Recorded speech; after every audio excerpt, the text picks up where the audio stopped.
Arnold, j'ai encore plein d'idées d'expériences passionnantes avec toi. Tu crois vraiment que tu souffriras moins dans l'espace? Tu prévois un voyage sur Vénus? Mauvaise idée! Les prévisions météo pour Vénus annoncent des pluies acides pour les 100 prochains millions d'années. Tu vas te dissoudre en 2 minutes. Envie d'admirer les anneaux de Saturne? Dommage, Saturne n'a pas de surface solide. Tu sombrerais dans le gaz, la pression augmenterait si vite que tes organes internes se transformeraient en bouillie avant même que tu n'éclates. Tu cherches un endroit plus frais? Voici une offre saisonnière unique, des hôtels sur Triton, la lune de Neptune. Il y a même de la glace. Dommage que ce soit de la glace d'azote et non d'eau, et que la température maximale soit de moins de 150 degrés. Ton sang se cristalliserait en quelques secondes. Au cours des 20 dernières années, des milliers d'exoplanètes ont été découvertes dans notre seule galaxie. Mais ça veut pas dire qu'elles sont habitables. Que penses-tu de l'exoplanète HD 1897-33b, où les vents projettent des gouttelettes de verre fondues à 5400 mètres par heure, soit 8685 km/h? Tu vas te faire sabler. Ou la super-Terre Kepler 442b, où la gravité est des dizaines de fois plus forte que celle de la Terre. T'as déjà essayé de marcher avec 5 amis sur ton dos? Sur cette planète, tu souffrirais plus longtemps que partout ailleurs. Mais en quelques heures, tous tes os se briseraient et tu mourrais d'une hémorragie interne. Il y a aussi Corotte 7b, si proche de son étoile que sa surface est un océan de lave. La température du côté jour atteint 1982 degrés. Les roches se vaporisent et retombent sous forme de pluie de lave. Mieux vaut ne pas oublier la crème solaire. T'envisages de te rendre dans une autre galaxie par un trou de verre à l'intérieur d'un trou noir? Tu planerais d'abord à l'horizon des événements, peut-être pour toujours. Mais si tu y parviens, tu serais transformé en spaghetti. Ouais, tu serais étiré en un fil très long, très fin et sans fin. Et dans le trou noir lui-même, tu serais déchiré au niveau atomique. Alors, tu préfères mes expériences sur Terre maintenant? Arnold, arrête de manger la nourriture qui est destinée à l'équipage. Qu'est-ce que t'as préparé là? Ne me dis rien. C'est un burrito fait maison.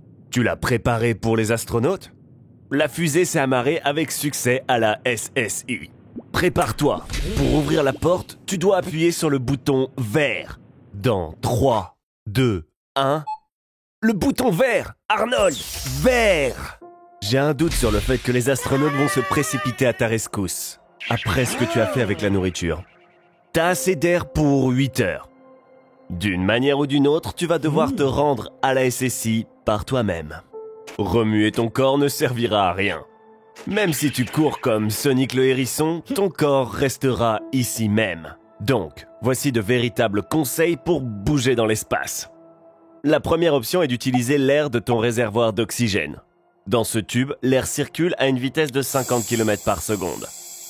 Ce type d'énergie, en seulement 60 secondes, t'enverra à 3 km d'ici. Mais cela réduira significativement votre réservoir d'air. Donc, passons à la seconde option. Le burrito. Tu l'as emballé dans de l'aluminium. L'aluminium est un excellent réflecteur.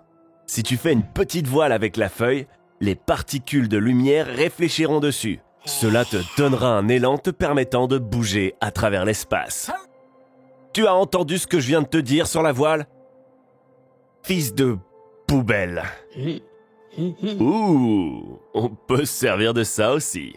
Les gaz sortent du corps humain à une vitesse de 3 mètres par seconde.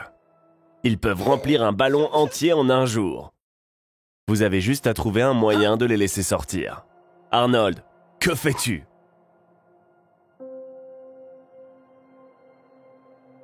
Combien de burritos as-tu mangé? Encore un peu à gauche? Pousse! Et... Tu te souviens de la série Love, Death and Robots? Tu vas devoir t'arracher la main. D'accord, juste un doigt. Il ne te reste que 3 mètres. Détache une partie de la combinaison et jette-la dans la direction opposée. Cela te propulsera vers l'avant. Ouh! Vite, faites un vœu. Elon Musk a lancé une nouvelle fusée dans l'espace. Et l'espace a lancé une météorite en retour sur Elon Musk. Arnold, on se calme. Tu ne sais même pas ce que c'est qu'une météorite. Un météore, c'est un corps céleste très large, d'origine cosmique. Leur masse peut varier de quelques grammes à quelques milliers de tonnes. Et ne t'en fais pas, il n'existe qu'un seul cas où une météorite a frappé une personne dans l'histoire. C'était en 1954. Et même, il a juste été touché à la jambe. Tiens, on dirait que quelqu'un s'est porté volontaire pour sauver la planète. Et on dirait aussi qu'il déborde d'enthousiasme. Ça ne m'étonnerait pas que cet épisode devienne le plus court de tous les temps. Et qu'il ait une fin heureuse. Ah non. Bon, c'est pas grave. Comme d'habitude, comme d'hab. On dirait que notre planète est sur le point d'être détruite. Ou peut-être qu'il y aurait un autre sauveur. Est-ce que ça pourrait être Arnold? Excellent. On va choisir une tenue pour toi. Alors, celle-ci, non. Ça, certainement pas. Oh non, surtout pas ça. Voilà, celle-là. C'est celle-là qu'il te faut. En fait, on pourrait se contenter de ce projet de SpaceX appelé DART. En 2022, il est prévu de lancer un vaisseau spatial qui pèse 500 kg pour qu'il percute un astéroïde nommé Didymos, et ce à une vitesse de 6 km par seconde. Le pilote automatique n'a pas encore été installé, donc tu vas devoir piloter manuellement, et ainsi devenir un vrai héros.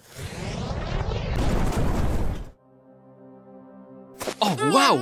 Arnold, t'as réussi à survivre. Bon, à peu près comme toutes les autres formes de vie les plus minables, comme les microbes. Mais à présent, on a un petit problème avec l'eau. Après qu'une météorite de 100 km de diamètre ait frappé la Terre, l'onde de choc a détruit presque toute vie, sur un rayon de 100 000 km² autour. Il y a eu une énorme libération de soufre, et la poussière et les cendres de toute cette destruction se sont élevées dans la haute atmosphère, et ont bloqué l'accès aux rayons du soleil. Tu dois avoir faim. C'est bien que tu aies gardé ta nourriture spatiale dans la fusée. Y avait pas de nourriture? Oh, ça c'est terrible. Parce qu'il n'y a plus de nourriture sur Terre non plus. La distance moyenne entre la Terre et la Lune est de 384 467 km. Et chaque année, la Lune s'éloigne de 3,5 cm. Dans toute l'histoire de l'humanité jusqu'à présent, seules 12 personnes ont posé le pied sur la surface de la Lune. Ça veut dire que tu seras la 13e. Je suis d'accord avec toi, ce n'est pas le chiffre le plus chanceux, mais imagine, il n'y aura personne sur la Lune à part toi.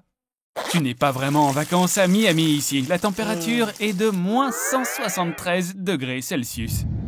Et partout où tu iras, il y aura des radiations 200 fois plus élevées que sur Terre. Donc, tu ne peux pas le faire sans combinaison spatiale. Mais en attendant, en tant que touriste, tu peux toujours aller à l'hôtel. Bien que la construction ne soit pas prévue avant 2025. Allez, allons sur la face cachée de la Lune. Surtout parce qu'il y a un tas d'équipements super cool qui a été laissé par les astronautes. Arnold, allez, saute dans le module lunaire, démarre le moteur, et vas-y, roule! Crois-le ou non, il y a quelques mers lunaires. Seulement, elles ne sont pas remplies d'eau, mais de lave solidifiée. Arnold, c'est la mauvaise pédale, appuie sur le frein! Félicitations, Arnold. Tu viens de percuter le rover lunaire chinois, le Yutu-2. Et puis, tu as endommagé ta combinaison spatiale. Oh, non. Houston, nous avons un problème. Ne t'inquiète pas, Arnold, l'aide est en route. Bon, c'est vrai, ça va leur prendre 3 jours pour arriver. Alors essaie d'économiser ton oxygène. Quelle chance, Arnold. Bonne nouvelle, mon pote. Tu es sauvé. Mais tu as perdu un doigt. Arnold, tu es maintenant un vrai héros. C'est la raison pour laquelle la NASA t'offre un billet gratuit pour Mars. Départ dans 3 heures. Vérifions comment les terriens agissent dans des conditions de peur. Est-ce que Dors est si effrayant? J'ai fait pipi de peur. Ah, au fait, ne bois pas le jus de fruits. Il a déjà fait 10 000 heures de Dors. Il a pas l'air d'avoir peur. Et allumons la pesanteur. Tout comme dans l'espace. Alors, Arnold, t'es prêt à jouer ce jeu dans l'espace? Eh bien, ou juste voler un petit peu. Sur Terre, la gravité te retient. Alors, sauter et s'envoler ne fonctionnera pas. Mais si tu pouvais prendre à cette vitesse, alors tu pourrais vaincre la gravité de la Terre. La force de gravité et la force d'inertie s'équilibrent. Et tu peux voler en toute sécurité en apesanteur autour de la Terre. Se déplacer en apesanteur n'est pas facile. Et certainement pas avec ton manque de grâce. Arnold, il semble que tu aies découvert un nouveau type de carburant. Le sulfure d'hydrogène. Il peut t'aider à faire face aux monstres. Heureusement, tu n'es pas le seul à avoir manqué l'entraînement avant le vol. Attention, Arnie! On dirait que t'as brisé le seau. Maintenant que la serrure est ouverte, l'équilibre des gaz est tout déréglé. Mais ta combinaison, Arnold! Génial, t'as réussi! Mais maintenant, il y a un autre problème. Comment tu vas entendre les monstres maintenant? Je pense que tu vas simplement faire fuir tous les monstres toi-même. Non, tu n'es pas sourd, Arnold. Le son ne peut tout simplement pas voyager dans le vide.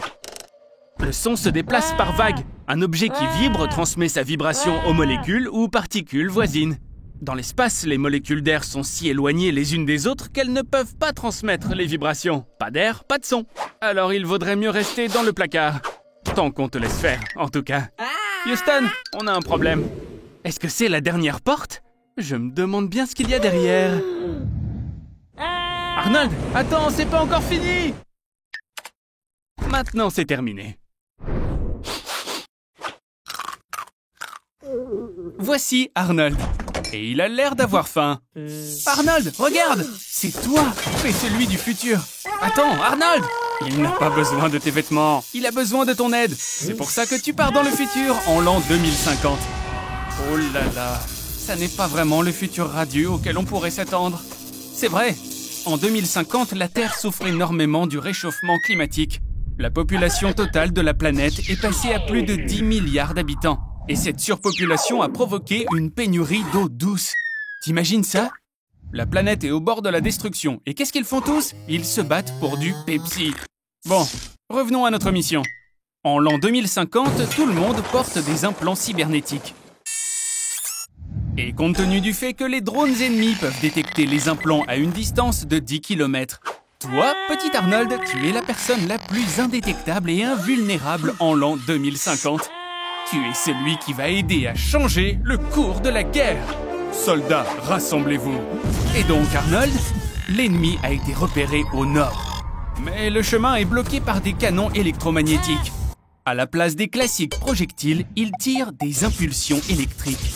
Et la vitesse de ces impulsions dépasse les 7000 km à l'heure. On doit trouver un abri. Dépêche-toi, descends dans le métro. Tu as échappé aux armes, Arnold. Mais il y a d'autres problèmes maintenant. Les drones détectés par les scanners. Ne t'inquiète pas, Arnold. Rappelle-toi, ces drones ne te remarqueront même pas. Tu dois juste te frayer un chemin pour pouvoir couper le courant.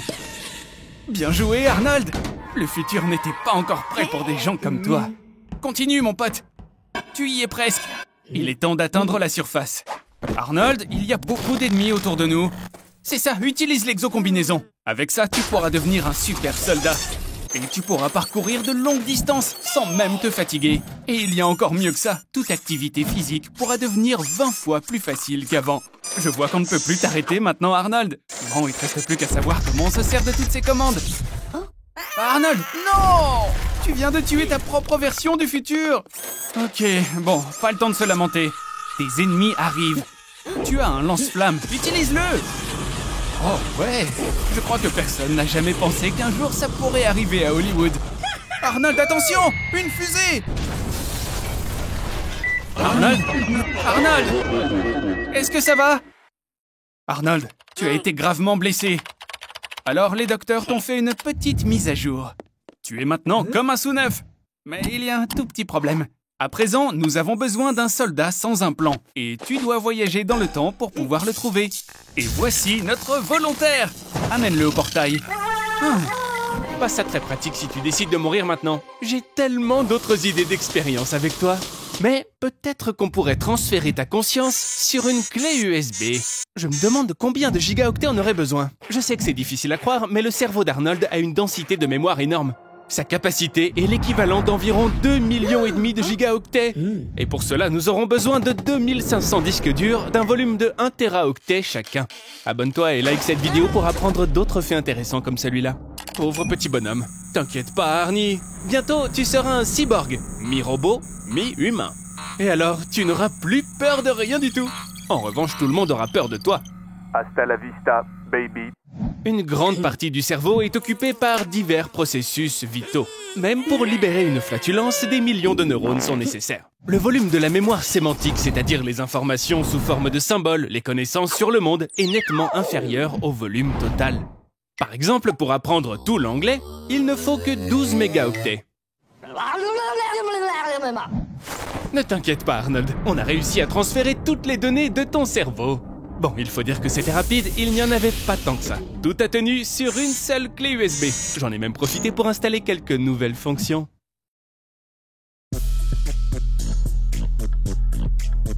Maintenant, toi, Arnold, tu peux résoudre des problèmes de maths sans calculatrice. La mémoire de travail précise du cerveau peut contenir entre 5 et 9 chiffres à la fois. Cela ne représente qu'environ 40 bits ou 5 octets. On peut augmenter la mémoire de travail en combinant différents éléments. Par exemple, 3, 5, 2, ce sont 3 éléments. Mais 352, c'est un seul élément. Arnold, tu peux commencer à vivre à nouveau ta vie normale. Et maintenant, tu n'as même plus à t'inquiéter des douleurs d'estomac dues au surplus de pizza. Cependant, il y a quelques petits problèmes maintenant. Toby ne te reconnaît même pas. S'asseoir sur ton canapé devient problématique. Et tu ne peux pas manger de nourriture normale. La nourriture ordinaire pourrait provoquer un court-circuit dans ton nouveau cybercorps. Eh bien, tu as encore répété tes erreurs, on dirait.